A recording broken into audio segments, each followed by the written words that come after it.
Hey, everybody. Welcome back to the Takeover. That's right. You hear season 4, episode 5 with just your boy, Marcellus. I'm here. I'm hosting alone today. Justice is busy at his aunt's wedding. But you know what? Again, the show must go on. But before we get started, let's take a little time to heat check.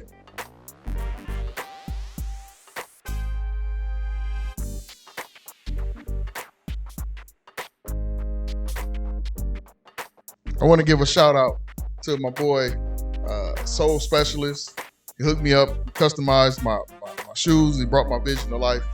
His information is at the bottom of the screen. If you got any shoes you want customized, cleaned up, full deep cleaning, he's the man to get it done. So I know that was off the wall, but hey, when you're wearing the heat, you got to do the heat check. But anyway, like I said, welcome to the Takeover. And as usual, my thoughts are my thoughts, and they're not indicative of anybody else's thoughts, not Kingdom of Heaven Ministry, not Justice, not my parents, not anybody else. So if I say something you don't like, then just feel free to leave a message under the video, send us an email, do whatever you feel like you need to do, express your opinion. But mine is mine, right?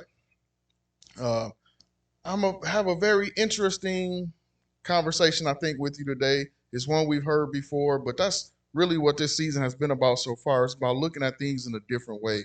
Things that we heard before. What does it really mean? What is the duality of the meaning? And is really not just black and white like maybe we've been led to believe in the past. And so we really want to talk about those things and how they impact our Christian walk, how they impact our faith, how they impact our lives just in general. So the intro thoughts are going to come right from the first book of Psalm. And in verses 1 through 6, it says, "Blessed is the man that walketh not in the counsel of the ungodly, nor standeth in the way of sinners, nor sitteth in the seat of the scornful, but his delight is in the law of the Lord, and in that law doth he meditate day and night. And he should be like a tree planted by the rivers of water, that bringeth forth his fruit in his season. His leaf shall also not wither, and whatsoever he doeth shall prosper. The ungodly are not so, but are like the chaff which the wind driveth away. Therefore the ungodly shall not stand in the judgment, nor sinners in the congregation of the righteous. For the Lord knoweth the way of the righteous, but the way of the ungodly shall perish." And I got to tell you, we used to, if I was reading kind of fast, it's because my former pastor used to read this quite a bit in service growing up. So I remember it very well. And you might be wondering what it has to do with today's subject, because we talked about this a few weeks ago. We talked about, the apple trees and being planted. But this is a little different. This is more about blessing that man that walketh in a certain direction and amongst certain people. And we want to remember that right from the beginning of the passage. We're blessed when we are walking in the path that we should be walking. That's what we want to take out of that. And forgive me. But you know what? Let's deal with these COVID chronicles and our current events. You guys know Delta variant is increasing again, right? So again, this show has been right on the cutting edge of letting you know what was going on, warning you, just giving you the information that you need. Well, just so you know, since the end of June, the U.S. was experiencing maybe 10,000 cases a day, new cases. We're up to 100,000 new cases a day. So that's a tenfold jump. So it's not a joke, right? There's been a lot of debate, even we've talked about it here, over whether or not employers can force employees to get vaccinated. So far, the U.S. government has determined it can, particularly in the health field. So the unemployment agency is basically putting the word out, hey, if you lose your job because you refuse to get vaccinated, don't expect to collect unemployment. So that's something to think about. I know I had a conversation on Facebook. Well, I read a conversation on Facebook and I commented about somebody talking about their rights being taken and repeating history and things like that. And then I simply put it like this. I said, in cars, we wear seatbelts. They weren't always required. You guys know that, right? When I was very young, there were cars that still didn't have seatbelts. Now they're required or we get a ticket. You go into the grocery store, no shoes, no shirt, no what? No service. Uh, you go into my job, OSHA requires us to have certain safety protocols. We have our own safety protocols. You wear safety glasses on the floor, you wear gloves, you wear safety vests or a safety colored shirt, you wear face shield when you're welding. All those things are a must. For us fishermen or boaters, our life preservers are required if we're going above idling speed. But it's funny how nobody says that that's taking away their rights. But the minute somebody requires a vaccination for safety, then all of a sudden that's taking your rights. Now, I know people gonna say, "Oh, it ain't the same. You ain't putting nothing in your body." I understand that part, but we got to look at it in perspective. And we've been made to do things to protect public health for a long time, and so it shouldn't be something we just looking at. Oh, they're taking our rights. It's not really that simple. Okay. Um, there recently was a few people that are vocal against the vaccine that died from COVID-19 complication. There's a radio host. There's a government official in Texas. I believe he's a councilman. There's another person. I can't recall the name, but in the last couple of days, there's been a few people that have died from complications of COVID and regretted their decisions to rail against it and speak out against it. Now, again, this show won't talk about you either way. It's still a personal choice. Uh, we don't ask if you got vaccinated. That's none of our business. But know that the same people that are talking about, because I got a video sent to me yesterday about how people saying there may be a slight chance that the antibodies built up from the vaccine could possibly cause some birth issues down the road. And I said, wow, what? The information is so convoluted, but who do you trust? So they're basically accusing the vaccine or the people that are pushing the vaccine of population control. But then at the same time, there's more people dying that are not being vaccinated. So really, you're doing population control by creating confusion about the vaccine, if you think about it. So it's really a interesting dichotomy. And like I told the person that sent it to me, I said we just have to do all the research that we can, trust the experts, the people that graduated at the top of their class, and uh, epidemiology in these fields that are related, and then trust God above all. And that's what we really have to do. There's a small study right now that even says if you had COVID, getting the first dose of the vaccine may make you more resistant to the Delta variant and other variants than even people with two vaccines. So there may be some added benefit to getting COVID and getting over it. Speaking of vaccines, there are going to be COVID vaccine clinics now available in Dollar General stores in 9 counties in Michigan. Not included the county we're in Genesee County yet, but 9 counties will have them in Dollar General stores. So they're trying to get them more out to the masses. Now, stop me if you heard this before, but we need to keep our California people in our prayers. They are dealing with a Dixie fire right now. It's the largest single wildfire in California history.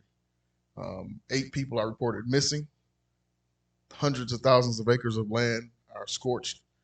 And the cause may have come from actually Pacific Gas and Electric Company, which is somebody who caused a wildfire a few years ago. So there may be a lot of environmental debt to pay for them, but most importantly, we need the latter rain to come and put this fire to its end.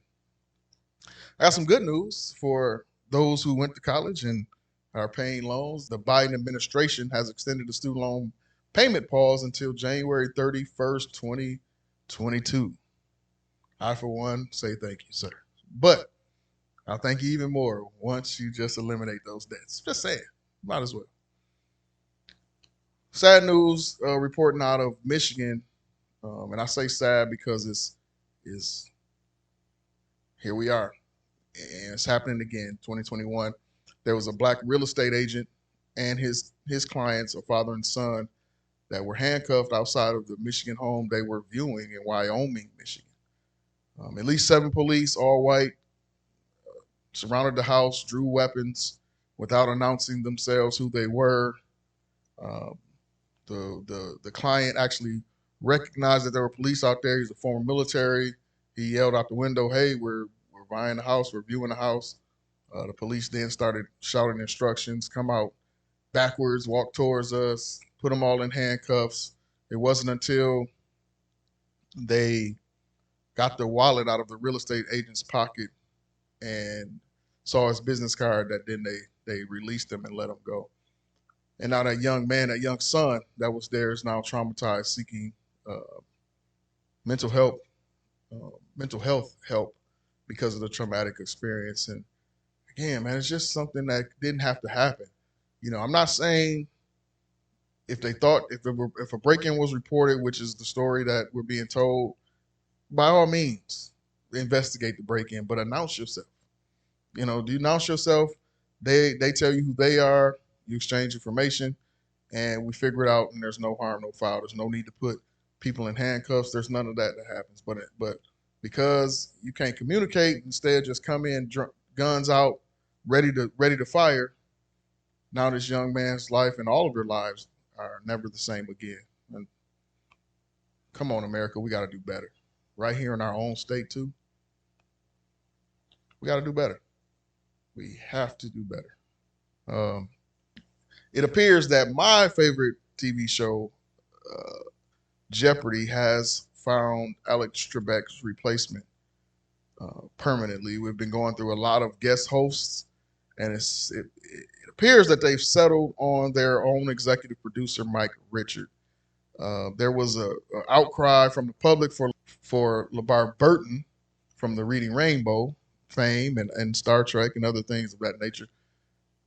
There was also ratings that have been going on throughout, and the winningest player of all time, Ken Jennings, was in the lead in those ratings, if you will. So people thought it was going to go one of those two directions. Jeopardy said, we'll just put our executive producer out there. So I don't know if it's a good move or not. There's nobody that's going to really replace Alex.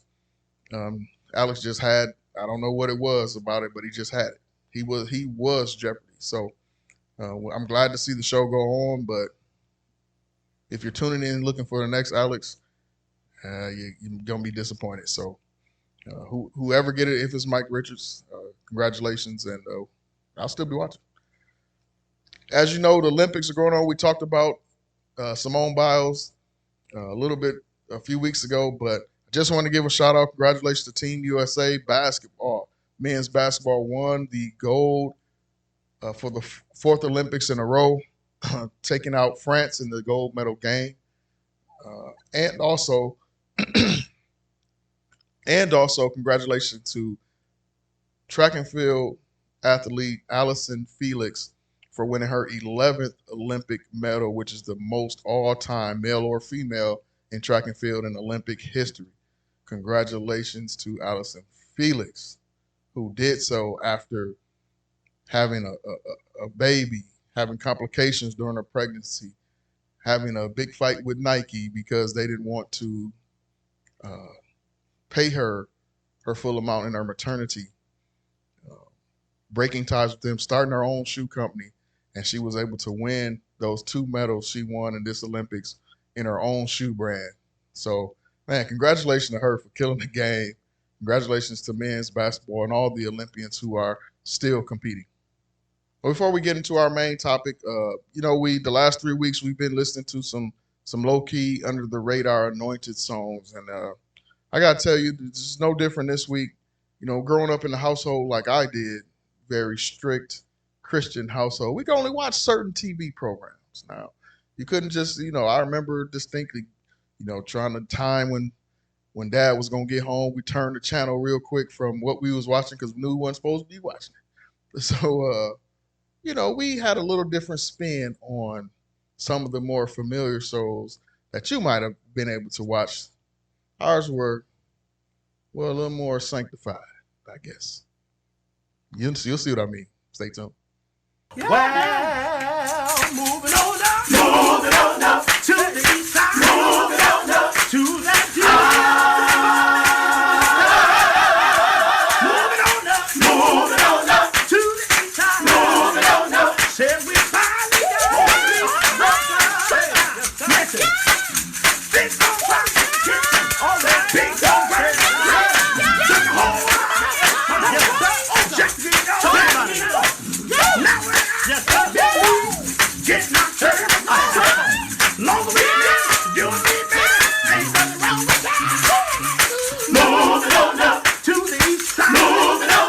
to that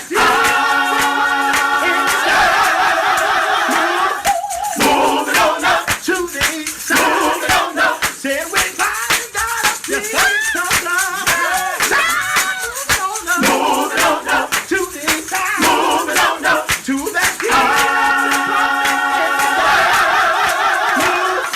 moving on up to the east side. Moving on up. Said we finally got a piece of love. Gotta be of the side, of the side. Gotta be of the side, of the side. Anybody gotta be of the side. Finally got a piece of the pie. Gotta be of the side, of the pie. Anybody gotta be on the side, of the pie. Gotta be of the side, of the pie. Finally got a piece of the pie. Gotta be of the pie, of the pie. Gotta be of the pie, of the pie. Gotta be of the pie, of the pie. Finally got a piece of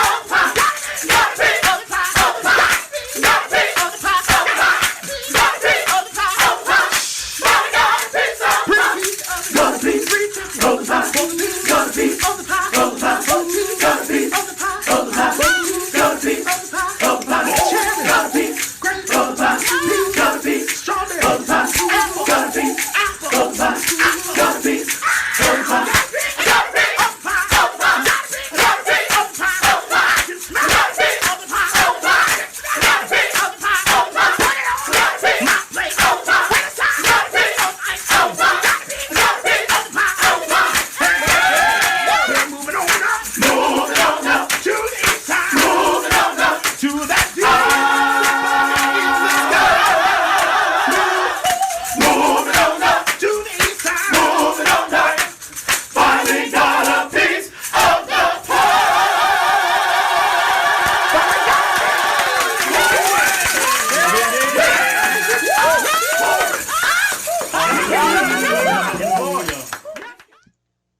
Well, hey, there ain't no better way to move on up than with that song right there. I tell you. So when he hit that high note, I tell you, I almost lost it, almost cut a step. But anyway, you know what? Speaking of moving up, we've heard the expression "stay in our lane" in our culture for a long time, but maybe it came to prominence here in recent history. If it's taken literally or figuratively, the phrase can be accurate either way.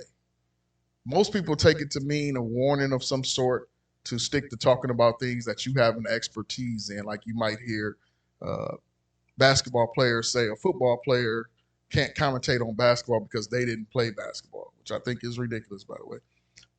But that's the kind of the idea. The question is that really the best thing to stay in your lane? Or like our last few topics, is there a duality to that phrase? And how does really staying in your lane apply to us spiritually? Spiritually. Because that's really ultimately what it's all about. We could sit here and talk about, the natural all day long, but spiritually, how does it apply? According to the folks at Merriam-Webster, the phrase "stay in your lane" is used as a term of admonishment or advice against those who express thoughts or opinions on a subject about which they are viewed as having insufficient knowledge or ability. Now, that's different than what it's kind of like what I said, but it's kind of different because if you have insufficient knowledge on something, then you should probably not talk like you're an expert on it, right? But just because you didn't participate in something, you didn't experience it per se, doesn't mean you can't speak on it. Or we'd be in trouble with a lot of our people talking about a lot of different things.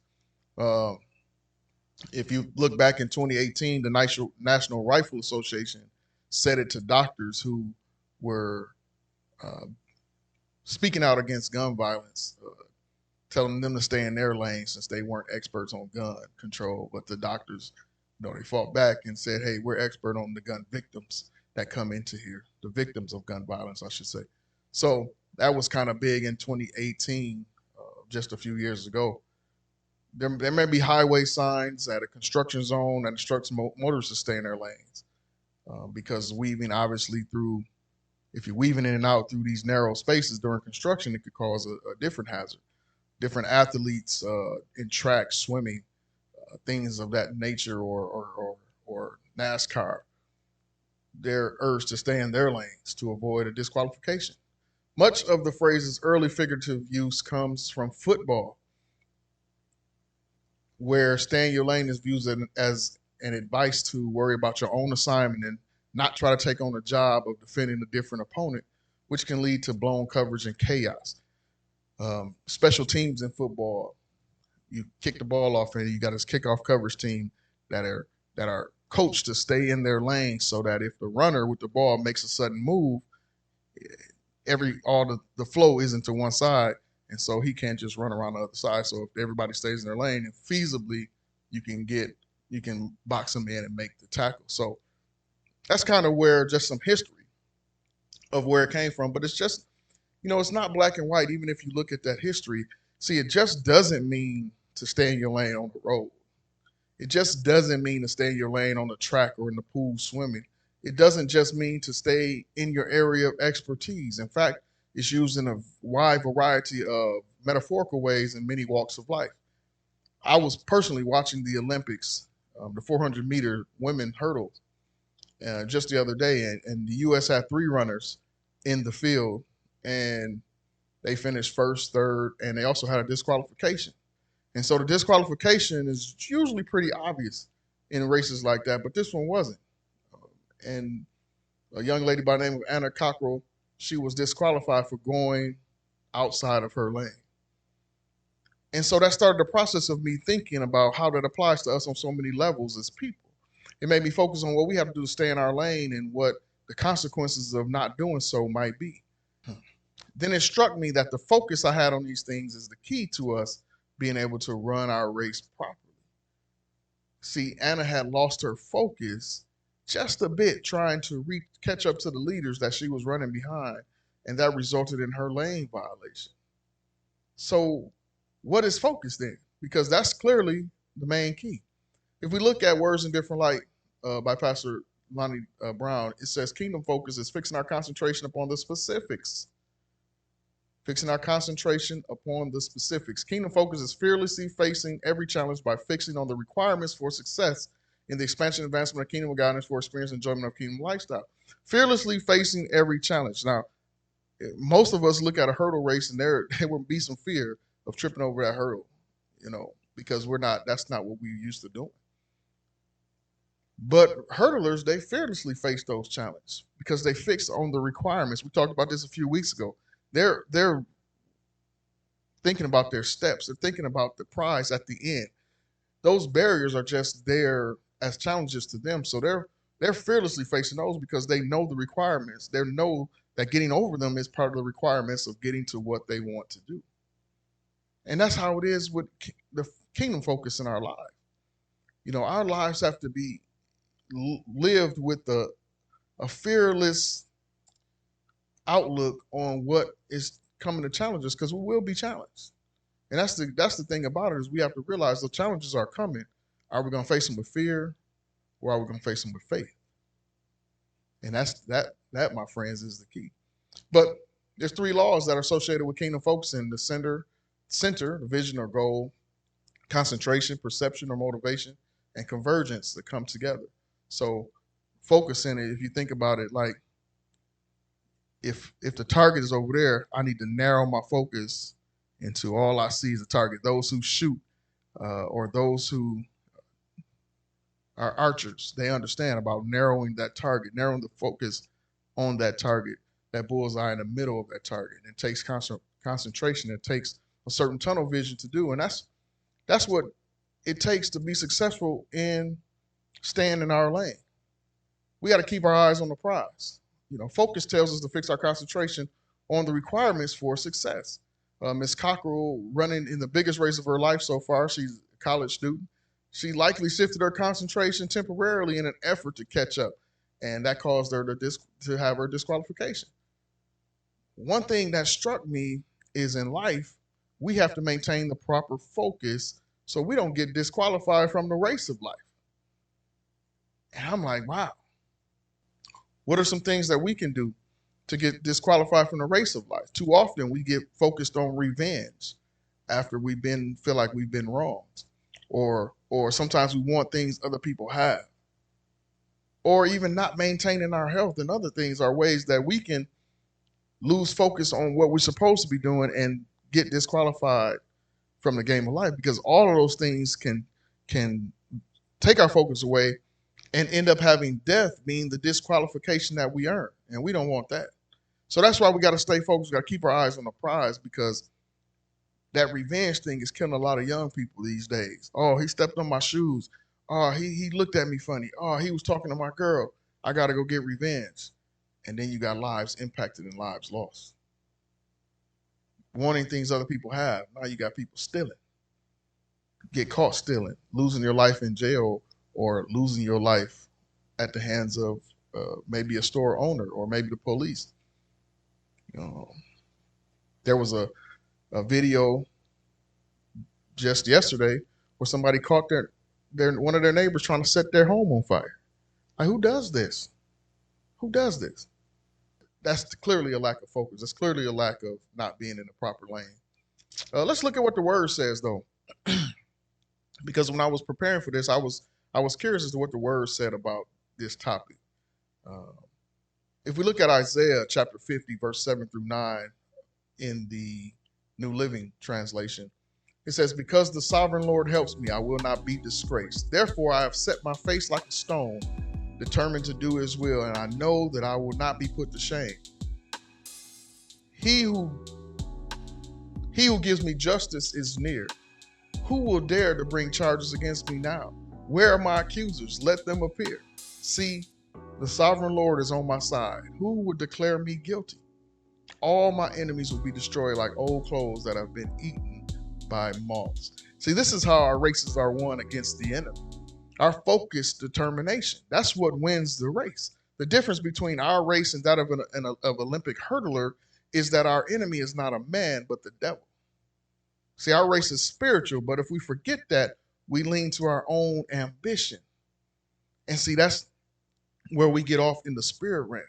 See, ambition in life, you can look at human ambition as a good thing, but in the kingdom, ambition is dangerous. See, last week, I remember that when I told you ambition was not as good as it sounds. Well, we're going to look at that a little bit closer this week. And what is ambition? According to Words in Different Light.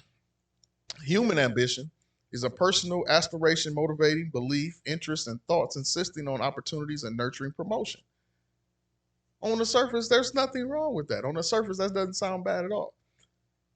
Human ambition is inherent personal drive underlying all activity and controlling all involvement, manipulating the expansion and advancement of the kingdom of God to produce personal opportunities for experiencing the enjoyment of kingdom lifestyle. It's just a couple of words in there that are key. Manipulating in order to produce personal opportunities. See, human ambition is about me. It's about living my best life. There's a whole song that came out a couple years ago that went multi-platinum, #1 on the charts. And literally all the song said is living my best life. I ain't trying to go back and forth with y'all. I'm living my best life. Okay. And there's nothing wrong with that. But how are you doing it? Are you stepping on people in the process? Are you pushing people to the side that you should be helping? Are you walking on top of people in this crab mentality that people sometimes mention on your way up there? And the thing about the crab mentality, side note, if you don't know what I'm talking about, crabs in the bucket will fight each other, pull each other back down when one starts climbing in order to try to climb out themselves. That's the whole principle. But we ain't supposed to be in no bucket, and neither of them crabs. So we shouldn't be thinking like crabs in the bucket, right? Particularly when we're talking about our spiritual walk. If you look at the 3 laws of human ambition: self-seeking, self-serving, self-absorbed, selfish, narcissistic, and egotistical. Bad, bad, and bad. And that's why I said human ambition is not what it's all cracked up to be. And let me show you how human ambition can take you the wrong way spiritually. Let's look at what Jesus said in the book of Luke 22, 24 through 27. It says, "Then they began to argue amongst themselves who would be the greatest among them. Jesus told them, in this world, the kings and the great men lord it over their people, yet they are called friends of the people. But among you, it will be different. Those who are the greatest among you should take the lowest rank, and the leader should be like a servant." Who is more important, the one who sits at the table or the one who serves? The one who sits at the table, of course, but not here. For I am among you as one who serves. And this is Jesus telling his disciples, hey, your personal ambition means nothing here in the kingdom. I am the one that is among you as a servant. So who's the greatest? The one who serves. That's where our focus should be. Not a manipulation trying to gain personal gain. See, when your motivation in the kingdom becomes more about you than others, ambition has now clouded your view. This is one of the things that causes strife in churches with power struggles and jealousy and people leaving, church hurt, and things like that. A lot of it is caused by human ambition. I'm not talking enough. They ain't letting me preach it. So-and-so became an elder faster than I did. Seemed like pastor recognized this person for the stuff they do. He don't say nothing to me about the things that I'm doing. All these things are rooted in human ambition and cause many issues because it's not about you. It's not. We talked about that last week with pride. We have to instead stay on course. Now, you know, if I'm telling you to stay on course, that we have to look at what course is. And I know I'm giving you a lot of definitions, but we got to get to the root of this so we're all saying the same thing. Kingdom course is the calculated, organized, unchanged routine for successful execution. Calculated and organized, so it's planned out. And it's a routine, it's a habit, it's what you've learned in that plan that works. And it leads to success. Kingdom course is the proper trend, direction, route, and sequence for success in the expansion and advancement of kingdom God and for experience and enjoyment of a kingdom lifestyle. It's marked by three things: pattern, program, and path, or model, plan, and the way. Now, of course, our course, you see what I did there? Of course, our course can mean several things. It can be taken literally about the course we're actually traveling, like a cruise ship or a plane, for example. Or it could be talking about the actions we are taking, our course of action. We talked about that when we looked at process a few weeks back. As that definition in Words and Different Life said, we have to be going the right direction to get where we need to be. It'd be extremely difficult to get to Saginaw, Michigan from Flint by heading south. You'd have to circumnavigate the globe to do it. But we also have to be on the right route in the right timing, according to the definition. Our spiritual lives are very similar. When we fail to follow directions from the Spirit, we go all the wrong way. But also when we don't obey when we're supposed to, we miss the timing and we run into traffic jams and other hindrances. A preacher said one time, delayed obedience is disobedience. Paul said at the end of his life that he finished his course. Are we on the path to making that same statement? This week marked the 31st anniversary of my grandmother's transition from this life into eternity. And I often think, when I think about it, I often think about, would she be proud of my course in life now? Because our goal, our vision should be to chart a course or to have a course charted for us through the Spirit that can lead us to our destiny. And sometimes I wonder if she's looking down and she's smiling at the things that I'm doing on my course in life. And obviously I don't know right now. Maybe I'll ask her when I get a chance to in eternity. But if we veer off course, if we get out of our lane, that's the easiest way to cause or create a collision. See, I shared this thought the other day with my new boss at work. And his immediate response, he responded right away. He said, well, you might not like me because I stick my nose where I'm not supposed to be all the time. And I said, wow, because he took it to mean that I was trying to pigeonhole him to just dealing with our work area of expertise, which is environmental health and safety. But that really wasn't at all what I was trying to say. In life, if we stay in our lane of destiny, in the timing that God has destined, then we can't help but flourish. But the minute we steer off that track, even if it's a slight yaw, and we open up ourselves to impeding traffic. And I know y'all saying, "What is a yaw?" A yaw is just it's a a perversion of course, a rotation that gets you off course. So if you look at a ship or a plane and they're going this way and they just rotate a little bit like that and get off course, that's a yaw. Many successful athletes have a routine that they almost use religiously to get them to the success that they're looking for. Something seemingly as small as waking up late can throw them all the way off and lead to a decreased performance. And that's what I mean. Even if it's a slight yaw, or just like that athlete waking up late, their routine can be completely thrown off, and it affects their performance. And that's why we got to stay in our lane. We got to stay in that routine. We got to have our focus fixed on specific things. And what's the way to do that? Well, like I said, we need to get God to order our steps. If we look at Proverbs 16, verses 1 and verse 25, it says, "We can make our own plans, but the Lord gives us the right answer." Verse 25 says, "There's a path before each person that seems right, but it ends in death." Oh my goodness. See, we have the ability and the right to choose our path, but unless we get our direction from the Lord, at the end of that proverbial tunnel, when we see a light, it might just be an oncoming train. That's what happens when we act on our own accord. Let's think about that visual for a minute. And then let's look at Psalms. Psalms in the 37th book of Psalms, 23 through 24, it says, "The Lord directs the steps of the godly. He delights in every detail of their lives. Though they stumble, they will never fail. For the Lord holds them by the hand." And isn't that good to know? See, in our hurdle race, we can stumble and we won't fall because God is holding us up. Sometimes you see in the Olympic hurdles, they stumble and they fall over them hurdles because it's not a, a, a spiritual path declared by the Lord. But in our spiritual path, He's holding us up because we're on the path that He chose for us. It doesn't mean we're going to function perfectly, though. That's why He let us know we might stumble. We're indeed still human. But God, we will not fall.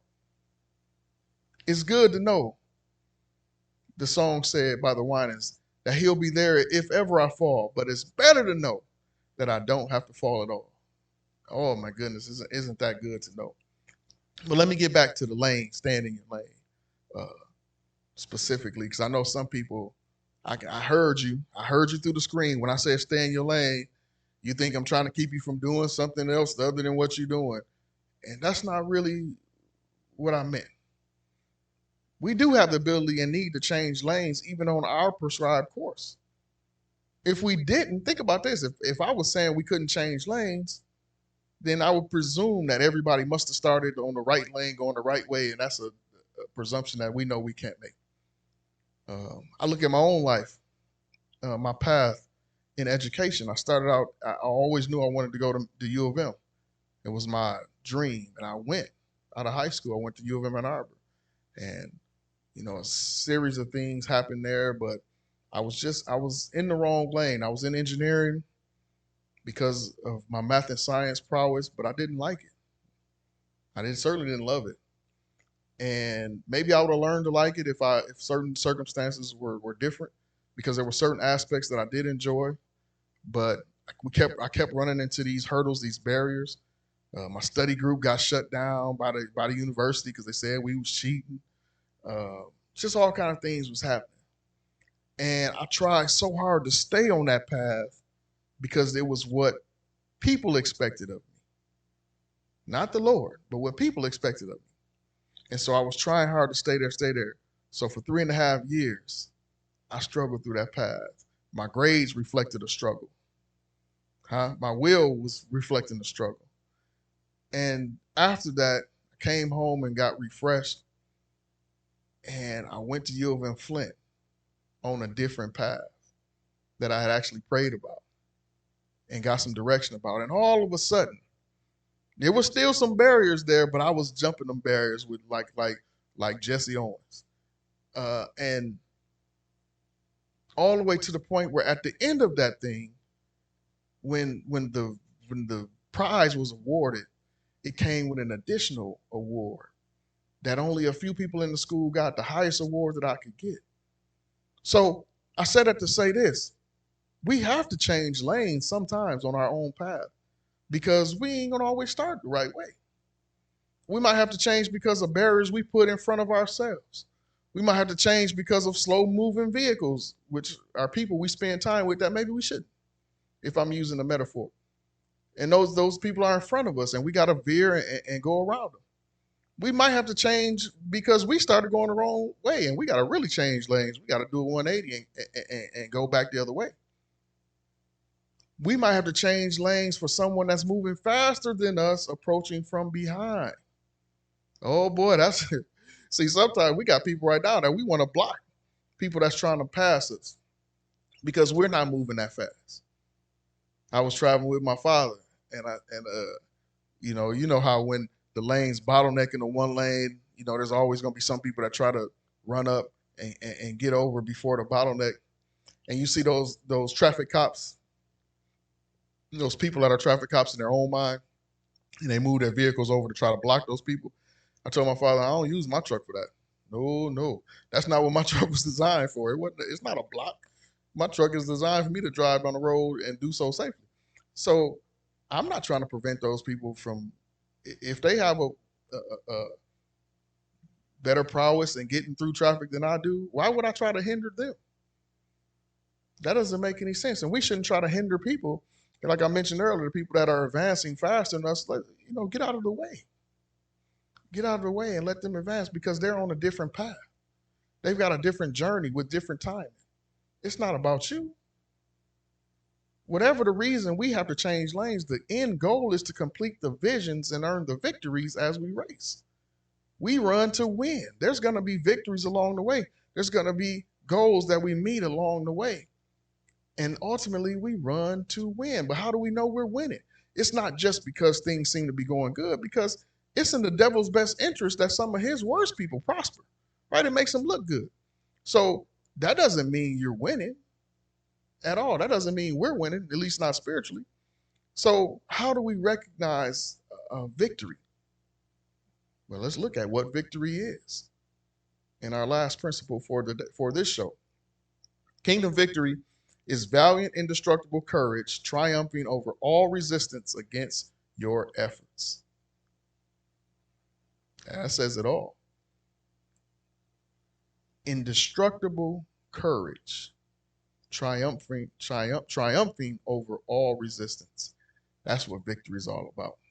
It's realizing success by overcoming opposition to the expansion and advancement of the kingdom of God and for experiencing the enjoyment of kingdom lifestyle. Overcoming opposition to the kingdom, it still ain't about you. That's how you measure success. Are we overcoming the opposition to our kingdom path, to our kingdom lifestyle? And we look at the 4 laws that are associated with that: conquer, command, come first, come off, or subdue, master, triumph, succeed. And see, that's the thing. Subdue, you get control of it, you master it, you win, and then you have the success that you are destined to have. And that's kingdom victory. That's in the kingdom. It's not a one-time thing. We only get one life to live, but we get many opportunities to win along the way. One of my favorite gospel groups of the past was Commission. They used to sing a song called Victory. And the thing I love most about the songs, they remind us that victory is really God's. Oftentimes, we need to just hold our peace. That's what the song said. Hold your peace. I'll fight your battles because victory is mine. That's what God is telling us. See, remember when I talked about the hurdler who maybe took her eyes off the prize for just a second? Well, we have to keep our eyes focused on Jesus despite what it may look like we're going through all around us. And that's a difficult thing to do.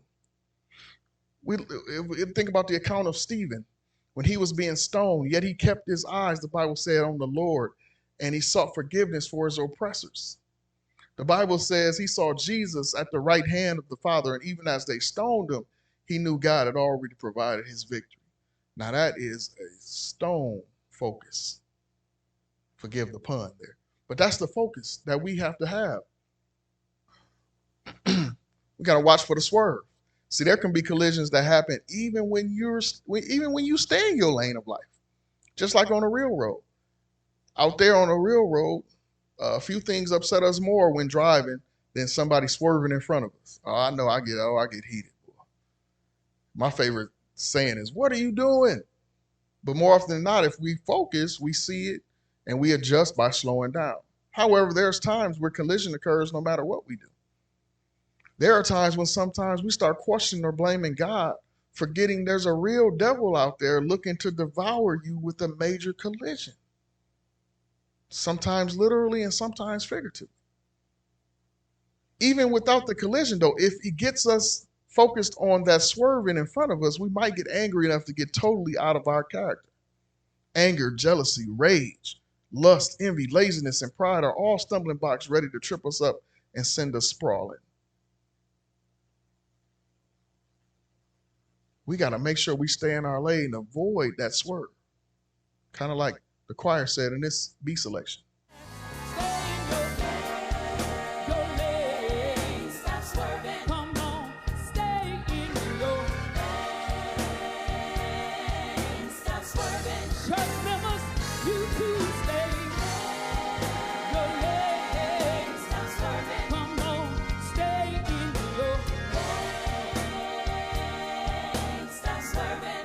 It's real simple. All you gotta do is stay. Just stay there. Stay there. Just stay there. Preacher, preach the word. Preacher, preach God's holy word. Teacher, I wanna talk to you. We need you to be leading and guiding. Stay there. Just stay there. Stay there. Just stay there. Stay there in your lane.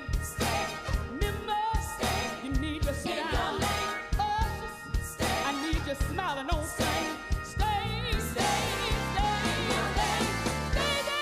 in your lane. Just stay there in your lane. I know you don't like it. I had to tell the truth. Stay in your lane. Stop swerving. Come on. I know I had to put that in.